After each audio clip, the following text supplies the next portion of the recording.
और इस बीच बड़ी खबर आप तक पहुंचा रहे हैं। एयर इंडिया के विमान में तकनीकी खराबी आ गई है। तिरुवनंतपुरम से दिल्ली आ रही थी फ्लाइट, विमान की चेन्नई में इमरजेंसी लैंडिंग की गई। सांसदों समेत 100 यात्री इस विमान में सवार थे। कांग्रेस सांसद वेणुगोपाल भी इस विमान में सवार थे। केसी वेणुगोपाल ने एक्स पोस्ट पर यह जानकारी दी और लिखा, उड़ान भरने के कुछ देर बाद ही तेज झटके लगे। फ्लाइट में सिग्नल की खराबी, चेन्नई डाइवर्ट किया। करीब 2 घंटे तक चेन्नई एयरपोर्ट के ऊपर चक्कर लगाते रहा विमान। पहली बार उतरने की कोशिश में एक डरावना पल सामने आया जब पता चला कि रनवे पर दूसरा विमान खड़ा था। दूसरी कोशिश में फ्लाइट सुरक्षित उतरी। हम पायलट की सूझबूझ और किस्मत से बच गए। यात्रियों की सुरक्षा किस्मत पर नहीं छोड़ी जा सकती। इस घटना की तुरंत जांच करें। जिम्मेदार व्यक्ति जो है मामले को गंभीरता से ले, ये कहना वेणुगोपाल का है। केसी वेणुगोपाल की पोस्ट पर एयर इंडिया का अब जवाब भी सामने आया। उन्होंने कहा, रनवे पर कोई दूसरा विमान नहीं था। तो बता दें, केसी वेणुगोपाल समेत कई सांसदों को लेकर जा रहा एयर इंडिया विमान चेन्नई डाइवर्ट किया गया। 100 पैसेंजर इसमें सवार थे। तकनीकी खराबी के चलते जो है तिरुवनंतपुरम से रवाना हुआ ये विमान चेन्नई डाइवर्ट किया गया।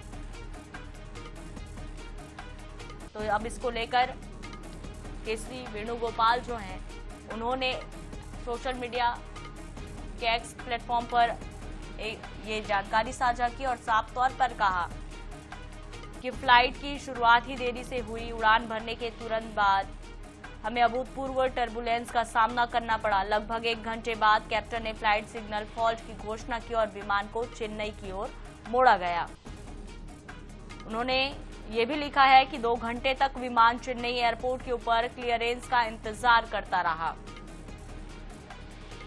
ज्यादा जानकारी के लिए सहयोगी स्पर्श हमारे साथ जुड़े हैं। स्पर्श, लगातार इस तरह की घटनाएं निकलकर सामने आ रही है। जिस तरह से विमानों में एक के बाद एक इस तरह से तकनीकी खराबी का हवाला देते हुए जो जानकारी निकलकर सामने आ रही है, उसके बावजूद भी किसी भी प्रकार की कहें कि कोई भी सूझबूझ यहाँ पर दिखाई नहीं जा रही है और लगातार ये घटनाएं अब आम सी बन गई है। अब देखिए, ये नया एक मामला आया और केसी वेणुगोपाल ने हालांकि जिस तरह से आरोप लगाया है कि रनवे पर पहले ही कोई विमान खड़ा था, एयर इंडिया की तरफ से साफ कर दिया गया है कि कोई विमान नहीं खड़ा था। 100 यात्री इसमें सवार थे। क्या अपडेट इस पूरे मामले पर स्पर्श?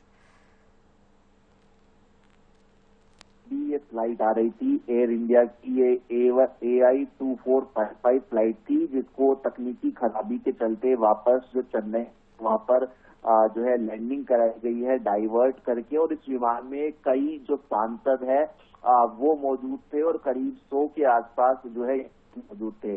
अमूमन क्या होता है कि जब संसद का सत्र जब सैटरडे संडे होता है तो सांसद अपने अपने क्षेत्र में वापस चले जाते हैं और जब मंडे होता है तो वो दिल्ली वापस आते हैं शाम को। तो ऐसे में ये तमाम सांसद जो है दिल्ली आ रहे थे, फ्लाइट में मौजूद थे, जिसमें केसी वेणुगोपाल, अडूर प्रकाश, ये तमाम सांसद जो है इस फ्लाइट में मौजूद थे।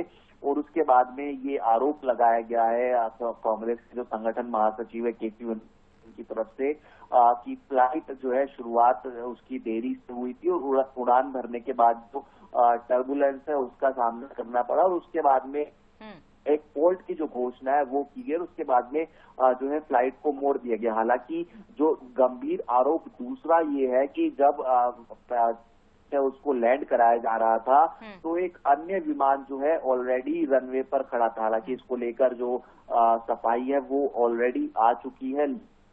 इस तरीके का जो गंभीर आरोप है वो जो है देखने वाली बात रहेगी कि जांच जो है इस पूरे मामले की होनी चाहिए। पैसेंजर सेफ्टी से जुड़ा हुआ चूंकि ये मामला जो है निकलकर सामने आता है और केसी वेणुगोपाल ने यहाँ तक कहा है कि वो आगे इसकी जो जांच की बात है वो शिकायत ये जो केंद्रीय मंत्री हैं उनको भी जो है करते हुए जो है नजर आएंगे। तो फिलहाल इस तरीके के मामलों में लगातार इजाफा देखने को मिलता हुआ नजर आ रहा है और अब खुद सांसदों के साथ में जब ये घटना होती हुई नजर आए तो निश्चित तौर पर देखने वाली बात ये रहेगी कि जो सेफ्टी यानी पैसेंजर सेफ्टी से जुड़े हुए जो नियम है उनको कैसे और कड़ा किया जाएगा। बिल्कुल स्पर्श और एक बार दो बार की बात होती तो बिल्कुल इसे तब भी बिल्कुल आसानी से तो नहीं लिया जाना चाहिए था, लेकिन जिस तरह से लगातार विमानों में तकनीकी खराबी के ये मामले निकल कर सामने आ रहे हैं, तब बिल्कुल गंभीरता से इनका जांच होना चाहिए, निरीक्षण होना चाहिए, जो भी खामियां हैं उसे दूर करने की कोशिश करनी चाहिए, क्योंकि न जाने कितने लाख लोग जो हैं वो विमान से आना जाना करते हैं, तो जान तो बिल्कुल हथेली पर लेकर ही चलते हैं अगर एक हिसाब से हम कहें तो। फिलहाल तमाम जानकारी के लिए बहुत धन्यवाद स्पर्श।